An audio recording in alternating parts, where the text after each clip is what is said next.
Welcome back, everyone. Thank you so much for joining us. My name is Sibulele Sipaca Nomganga, and I am your presenter and host for Sahtac Women this month of August.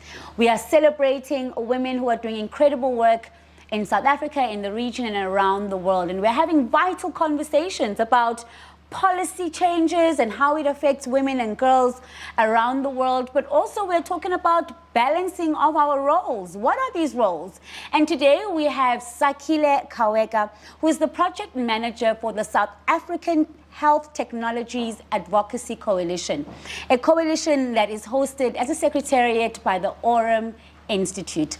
Welcome, Sakhile. How are you today? I'm great, thank you, Swilele. I'm happy to be here and having this conversation with you. Yeah, I love Sakhile so much, and one of the things that I've learned about her is that, Mamela, you've got to be super organized when dealing with her. You don't come with manga half-baked stories. She is incredibly organized, and I think this is a part of why you do what you do with the work that you do with coalitions and networks around the world. Tell us a little bit about that. Well, great. I started working as a coalition manager in an organization called Water Aid. I spent 8 years there working as a network coalition manager for media journalists that are working in the WASH sector, that is water, sanitation and hygiene. Okay. And obviously that's working with a whole lot of people in different countries for the region in Sahtac.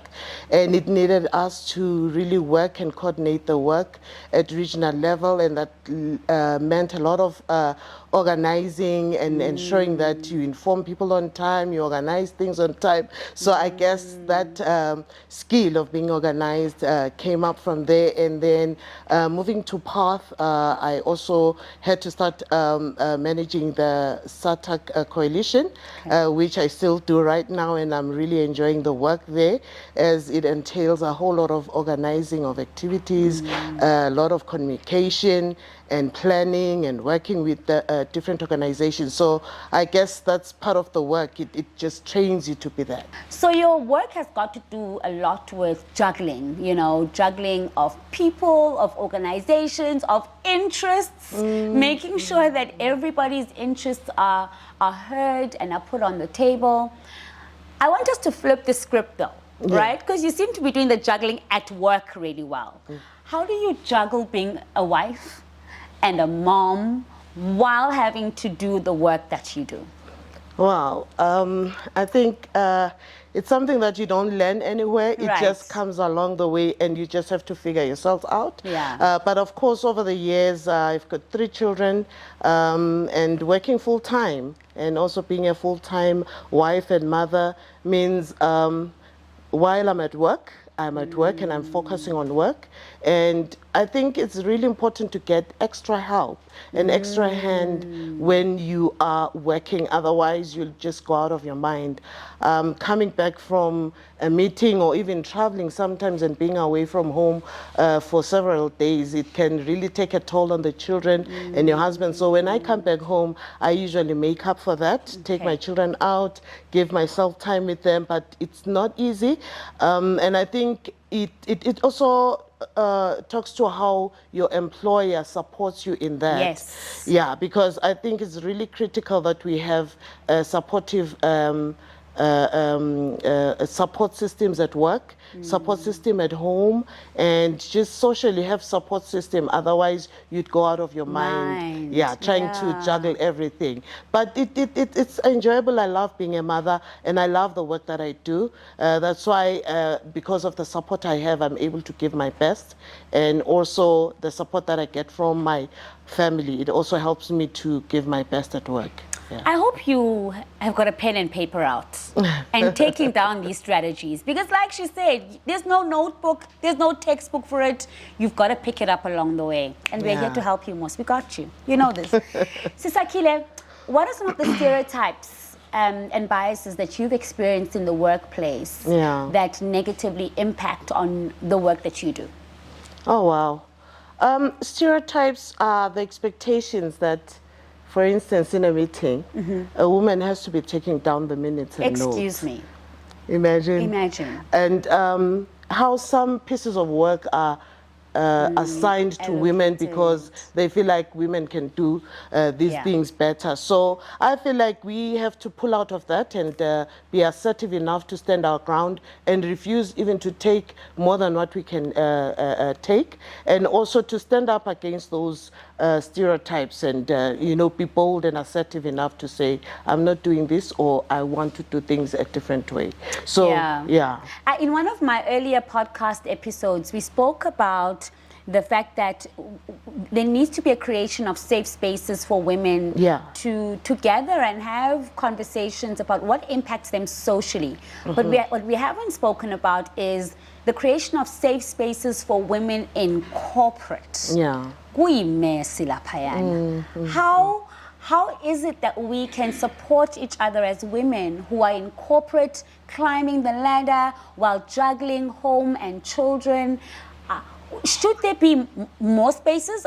Is this what women in corporate want? Because it's easy for us to sit here and say, yes, they want those safe spaces. Do they even want these safe spaces, or are they managing? No, we definitely need those safe spaces. We need people that will champion our cause. We need people that will speak for us. And I just recently read another meme saying, for a successful woman, there has to be 5 other women that will proofread her email so that whatever mistake, they can have her covered.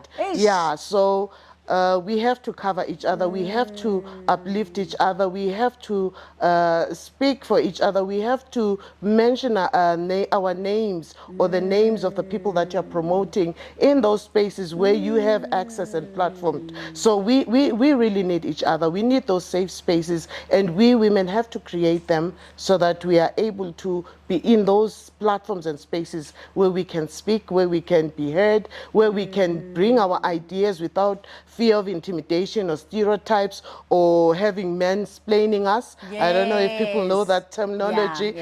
But we've experienced it a lot, where you say something and then some man somewhere comes and says the same point that what you were trying to say was. What she was trying to say was, I mean, really. So why was it important for you to lend your voice today here on Sahtac Women Podcast? I think that's the same reason. I actually thought maybe I should allow the other Sahtac women, but I thought really, we women, what we tend to do is to step back because of fear of like we are showing off or we're just being forward. No, if you don't take the risk and the boldness and the big steps, there'll be always somebody pushing you back. So you got to put yourself out there so that you are ahead, so that people can know what you're doing and the difference you're making in your space. No one will speak up for you. Somebody has to push you up. You have to push yourself up. So Sakhile, in closing, what advice would you give women who are trying to find the balance and the harmony between personal and their professional roles? I believe it starts with the structures in the workplace. They have to be flexible and allow women to be themselves. The expectation that women are superheroes.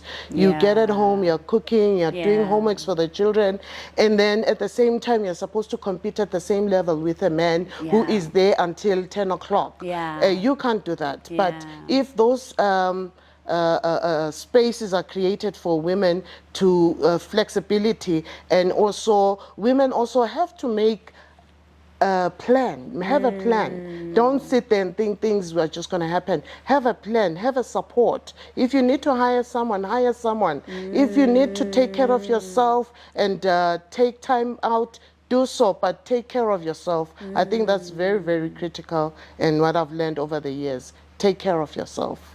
Thank you so much, Sister Sakhile, for joining us today. We stand on the shoulders of giants, and as a young woman presenting the show today, somebody said my name somewhere and somebody said yes. And that is why we really need the message that Sister Sakhile was speaking about today to resonate with each and every one of us. Who would have known I would have been a podcast presenter today, but it's because somebody believed in me when I didn't believe in myself. Thank you so much for joining us. See you next time. Bye. Lovely.